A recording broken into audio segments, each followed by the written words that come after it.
শুরু করছি আল্লাহর নামে, যিনি পরম করুণাময়, অতি দয়ালু। অধ্যায় 14, বিতর সালাত। হাদিস নাম্বার 937-950 মোট 14টি হাদিস। পরিচ্ছদ 628। বিতরের বিবরণ। 937। আব্দুল্লাহ ইবনু ইউসুফ রহ ইবনু উমর রাহ থেকে বর্ণিত, এক ব্যক্তি নবী সাল্লাল্লাহু আলাইহি ওয়াসাল্লামের নিকট রাতের সালাত নামাজ সম্পর্কে জিজ্ঞাসা করল। রাসূল সাল্লাল্লাহু আলাইহি ওয়াসাল্লাম বললেন, রাতের সালাত নামাজ দু রাকাত করে। আর তোমাদের মধ্যে কেউ যদি ফজর হওয়ার আশঙ্কা করে, সে যেন এক রাকাত মিলিয়ে সালাত নামাজ আদায় করে নেয়। আর সে যে সালাত নামাজ আদায় করল, তা তার জন্য বিতর হয়ে যাবে। নাফি রহ থেকে বর্ণিত, আব্দুল্লাহ ইবনু উমর বিতর সালাত নামাজ এর 1 ও 2 রাকাতের মাঝে সালাম ফিরাতেন। এরপর কাউকে কোন প্রয়োজনীয় কাজের নির্দেশ দিতেন। 938। আব্দুল্লাহ ইবনু মাসলামা রহ ইবনু আব্বাস থেকে বর্ণিত, তিনি বলেন, তার খালা উম্মুল মুমিনিন মাইমুনা এর ঘরে রাত কাটান। তিনি বলেন, আমি বালিশের প্রস্থের দিক দিয়ে শয়ন করলাম এবং রাসূল সাল্লাল্লাহু আলাইহি ওয়াসাল্লাম ও তার পরিবার সেটির দৈর্ঘ্যের দিক দিয়ে শয়ন করলেন। নবী সাল্লাল্লাহু আলাইহি ওয়াসাল্লাম রাতের অর্ধেক বা তার কাছাকাছি সময় পর্যন্ত ঘুমালেন। এরপর তিনি জাগ্রত হলেন এবং চেহারা থেকে ঘুমের আবেশ দূর করেন। পরে তিনি সূরা আল ইমরানের শেষ 10 আয়াত তিলাওয়াত করলেন। তারপর নবী সাল্লাল্লাহু আলাইহি ওয়াসাল্লাম একটি ঝুলন্ত মশকের নিকট গেলেন এবং অজু করলেন। এরপর তিনি সালাতে দাঁড়ালেন। আমিও তার মতোই করলাম এবং তার পাশেই দাঁড়ালাম। তিনি তার ডান হাত আমার মাথার উপর রাখলেন এবং আমার কান ধরলেন। এরপর তিনি 2 রাকাত সালাত নামাজ আদায় করলেন। এরপর 2 রাকাত, এরপর 2 রাকাত, এরপর 2 রাকাত, এরপর 2 রাকাত, এরপর তিনি বিতর আদায় করলেন। তারপর তিনি শুয়ে পড়লেন। অবশেষে মুয়াজ্জিন তার কাছে এলো। তখন তিনি দাঁড়িয়ে 2 রাকাত সালাত নামাজ আদায় করলেন। তারপর বের হয়ে ফজরের সালাত নামাজ আদায় করলেন। 939। ইয়াহইয়া ইবনু সুলাইমান রহ আব্দুল্লাহ ইবনু উমর থেকে বর্ণিত, তিনি বলেন, রাসূল সাল্লাল্লাহু আলাইহি ওয়াসাল্লাম বলেছেন, রাতের সালাত নামাজ 2 রাকাত করে। তারপর যখন তুমি সালাত নামাজ শেষ করতে চাইবে, তখন 1 রাকাত আদায় করে নিবে। তা তোমার পূর্ববর্তী সালাত নামাজকে বিতর করে দিবে। কসিম রহ বলেন, আমরা সাবালক হয়ে লোকদের 3 রাকাত বিতর আদায় করতে দেখেছি। উভয় নিয়মেই অবকাশ রয়েছে। আমি আশা করি এর কোনটি দোষণীয় নয়। 940।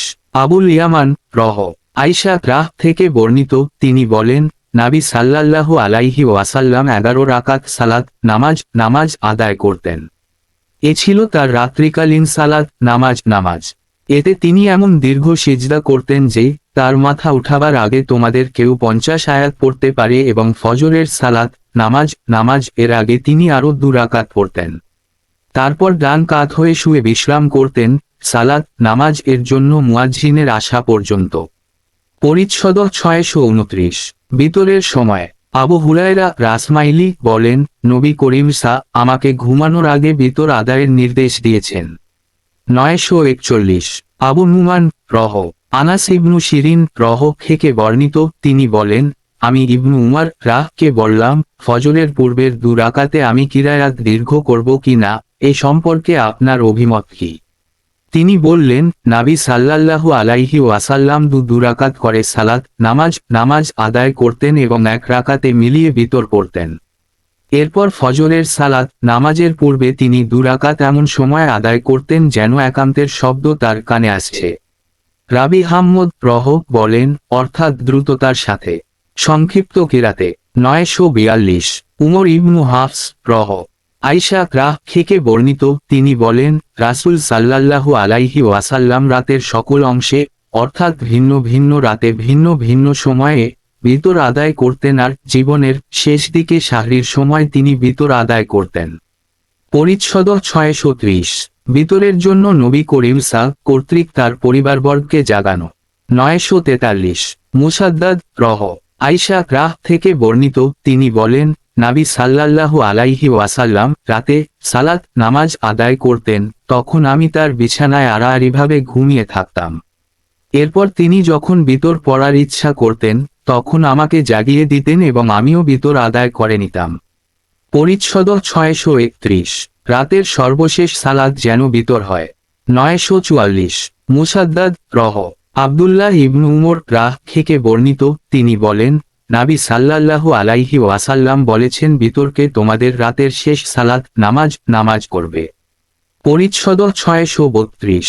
সাওয়ারি জন্তুর উপর বিতরের সালাত। 945। ইসমাইল রহ সাইদ ইবনু ইয়াসার রাহ থেকে বর্ণিত, তিনি বলেন, আমি আব্দুল্লাহ ইবনু উমর রাহ এর সঙ্গে মক্কার পথে সফর করছিলাম। সাইদ রহ বলেন, আমি যখন ফজর হওয়ার আশঙ্কা করলাম তখন সাওয়ারি থেকে নেমে পড়লাম এবং বিতরের সালাত নামাজ আদায় করলাম। এরপর তার সঙ্গে মিলিত হলাম। তখন আব্দুল্লাহ ইবনু উমর রাহ জিজ্ঞাসা করলেন, তুমি কোথায় ছিলে? আমি বললাম, ভোর হওয়ার আশঙ্কা করে নেমে বিতর আদায় করেছি। তখন আব্দুল্লাহ ইবনু উমর রাহ বললেন, রাসূল সাল্লাল্লাহু আলাইহি ওয়াসাল্লামের মধ্যে কি তোমার জন্য উত্তম আদর্শ নেই? আমি বললাম, হ্যাঁ, আল্লাহর কসম। তিনি বললেন, নাবী সাল্লাল্লাহু আলাইহি ওয়াসাল্লাম উঠের পিঠে আরোহী অবস্থায় বিতরের সালাত নামাজ আদায় করতেন। পরিচ্ছদ 633। সফর অবস্থায় বিতর। 946। মুসা ইবনু ইসমাইল রহ ইবনু উমর রাহ থেকে বর্ণিত, তিনি বলেন, নাবী সাল্লাল্লাহু আলাইহি ওয়াসাল্লাম সফরে ফরজ সালাত নামাজ ব্যতীত তার সাওয়ারিতে থেকে ইশারায় রাতের সালাত নামাজ আদায় করতেন। সাওয়ারি যে দিকেই ফিরুক না কেন আর তিনি বাহনের উপরেই বিতর আদায় করতেন। পরিচ্ছদ 634। রুকুর আগে ও পরে কুনুত পাঠ করা। 947।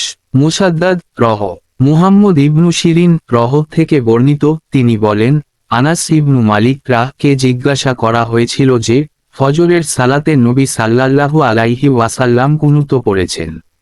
তিনি বললেন, হ্যাঁ। তাকে জিজ্ঞাসা করা হলো, তিনি কি রুকুর আগে কুনুত পড়েছেন? তিনি বললেন, কিছুদিন রুকুর পরে পড়েছেন। 948। মুসাদ্দাদ রহ আসিম রহ থেকে বর্ণিত, তিনি বলেন, আমি আনাস ইবনু মালিক রাহকে কুনুত সম্পর্কে জিজ্ঞাসা করলাম। তিনি বললেন, কুনুত অবশ্যই পড়া হতো। আমি জিজ্ঞাসা করলাম, রুকুরও আগে না পড়ে? তিনি বললেন, রুকুর আগে। আসিম রহ বললেন, অমুক ব্যক্তি আমাকে আপনার বরাত দিয়ে বলেছেন যে, আপনি বলেছেন রুকুর পরে। তখন আনাস রাহ বলেন, সে ভুল বলেছে। রাসূল সাল্লাল্লাহু আলাইহি ওয়াসাল্লাম রুকুর পরে 1 মাস ব্যাপী কুনুত পাঠ করেছেন। আমার জানামতে তিনি 70 জন সাহাবীর একটি দল, যাদের কুররা অভিজ্ঞ কারিগণ বলা হতো, মুশরিকদের কোন এক কওমের উদ্দেশ্যে পাঠান। এরা সেই কওম নয় যাদের বিরুদ্ধে রাসূল সাল্লাল্লাহু আলাইহি ওয়াসাল্লাম বদদুয়া করেছিলেন, বরং তিনি 1 মাস ব্যাপী কুনুতে সে সব কাফিরদের জন্য বদদুয়া করেছিলেন যাদের সাথে তার চুক্তি ছিল এবং তারা চুক্তি ভঙ্গ করে কারিগণকে হত্যা করেছিল। 949। আহমাদ ইবনু ইউনুস রহ আনাস ইবনু মালিক রাহ থেকে বর্ণিত, তিনি বলেন, 1 মাস ব্যাপী রিল ও জাকওয়ান গোত্রের বিরুদ্ধে নাবী সাল্লাল্লাহু আলাইহি ওয়াসাল্লাম কুনুতে দুআ পাঠ করেছিলেন। 950। মুসাদ্দাদ রহ আনাস ইবনু মালিক রাহ থেকে বর্ণিত, তিনি বলেন, মাগরিব ও ফজরের সালাত নামাজ কুনুত পাঠ করা হতো।